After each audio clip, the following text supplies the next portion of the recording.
بسم اللہ الرحمن الرحیم۔ السلام علیکم۔ معافی کی درخواست۔ ابو عمر لوگوں کو قرآن مجید پڑھایا کرتے تھے۔ ایک خوبصورت بچہ ایک دن ان کے پاس قرآن مجید پڑھنے آیا۔ اسے دیکھ کر ان کی نیت بدل گئی۔ نیت کا بدلنا تھا کہ تمام قرآن پاک ان کے ذہن سے اتر گیا اور ایک آگ سے لگ گئی۔ ابو عمر اس بے قراری کی حالت میں دوڑے دوڑے حضرت خواجہ حسن بصری رحمۃ اللہ علیہ کے پاس حاضر ہوئے اور تمام واقعہ سنایا۔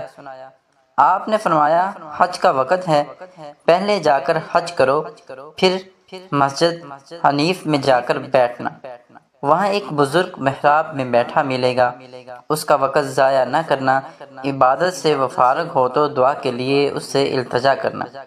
چنانچہ انہوں نے ایسا ہی کیا۔ بصرہ سے روانہ ہو کر مکہ پہنچے اور حج کے بعد مسجد میں بیٹھ گئے۔ وہاں ایک بزرگ کو پایا۔ تھوڑی دیر ہی گزری تھی کہ ایک بزرگ سفید پوش تشریف لے آئے۔ دونوں بزرگوں نے باہم ملاقات کی، یہاں تک کہ ظہر کی نماز کا وقت ہو گیا۔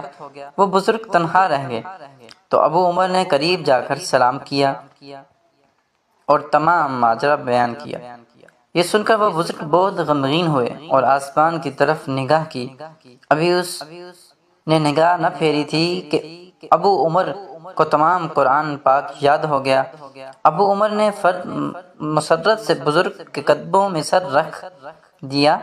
انہوں نے پوچھا کہ میرا پتہ تجھے کس نے بتایا؟ اس نے عرض کی کہ خواجہ حسن بصری رحمۃ اللہ علیہ نے۔ یہ سن کر انہوں نے فرمایا، حسن نے میری پردہ داری نہ کی اور مجھے رسوا مشہور کیا، میں بھی ایسا ہی ان کے ساتھ سلوک کر روا رکھوں گا۔